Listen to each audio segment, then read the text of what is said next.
ನಿಜವಾಗ್ಲೂ ಅದು ಒಂದು ಬಹಳ ದುರದೃಷ್ಟಕರ ಅಂತ ನನ್ನ ಅನಿಸಿಕೆ. ಯಾಕೆಂದರೆ ಅವರು ಮುತ್ಸದಿ ನಾಯಕರಾಗಿದ್ದಾರೆ, ಹಿರಿಯರಾಗಿದ್ದಾರೆ, ಜವಾಬ್ದಾರಿ ಸ್ಥಾನದಲ್ಲಿದ್ದಾರೆ. ಅವ್ರು ಯಾಕಂದ್ರೂ ಗೊತ್ತಿಲ್ಲ, ಅದು ನಿಜವಾಗ್ಲೂ ಖಂಡನೀಯ ಅಂತ ಹೇಳಬೇಕಾಗುತ್ತೆ. Extremely unfortunate.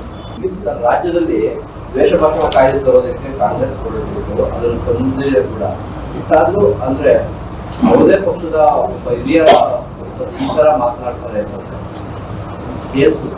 ಅಲ್ಲ, ಅದು ಜನ ಗಮನಿಸಿದ್ದಾರೆ.